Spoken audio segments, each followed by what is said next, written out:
তখন আমরা অনেক সময় আবার অনেক সময় 40টা টাকা 36টাও হয়।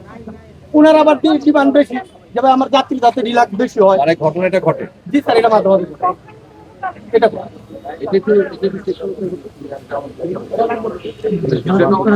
এটা তো সম্পূর্ণ একটা মেকানিক্যাল জিনিস। জি স্যার।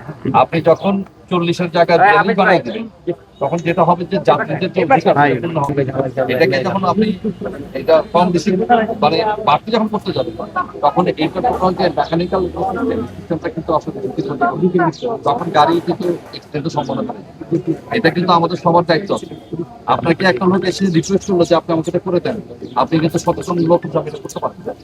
তো আমরা আপনাদেরকে সব কিছু বলে যাচ্ছি, যেটা আমাদের সবারই জানা প্রয়োজন, যেটা উচিত যে আমাদের প্রত্যেককে যার যার জায়গা থেকে কিন্তু ব্যাপারটা বুঝতে হবে।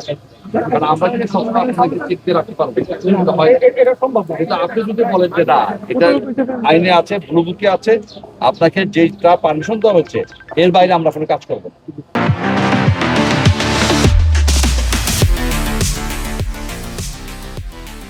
এইভাবে যদি আমরা সবাই না বলা শিখি, মানে যেখানে না বলা দরকার সেখানে যদি আমরা সবাই না বলা শিখি, তাহলে দেখবেন এই কাজটা কেউ পারবে না। এটা ঠিক আছে স্যার। কিন্তু আপনি সামান্য একটা মুনাফার আশায় আপনি সামান্য একটা কাজটা করে ফেললেন, ওইটা মুনাফা না স্যার, ওসব কাজে আমাদের কিছু লস হয়। যেরকম যখন 40,000 টাকা কিন্তু উনি 42 দাবি করে, তখন আমরা 2-3 টাকা দিতে পারি না স্যার। এটা উনার ডিমান্ডের উপরে উনি নিয়ে যায়, কিন্তু আমার ঠিক আবার উল্টা লস না, হয়। এখন আমরা যেটা করবো ভবিষ্যতে আমরা এখন বের করবো যে এই গাড়িটা কোন ওয়ার্কশপ থেকে কাজ করা হচ্ছে। তো আমরা সরাসরি যে আপনাকে বেআইনি কাজ করেছে, এখন আমি যদি আপনাকে একটা অন্যায় অনুরোধ করি, আপনি যদি সেটা রাখেন, তাহলে সেটা কি আইনের দৃষ্টিতে ঠিক হবে? এটা আইনের দৃষ্টিতে ঠিক হবে না। ঠিক হবে। তাহলে কিন্তু আমরা ওই মালিককে ধরবো, ওয়ার্কশপ যারা এই ওয়ার্কশপকে কিন্তু আমরা ধরবো যে সে অন্যায় কাজটা কেন করবে।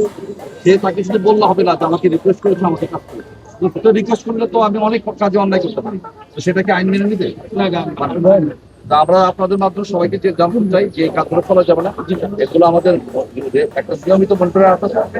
এবং আমরা যদি গাড়ি শুধুমাত্র রাস্তায় পাই, গাড়ির মালিককে আমরা জরিমানা করতাম, এটা হবে না।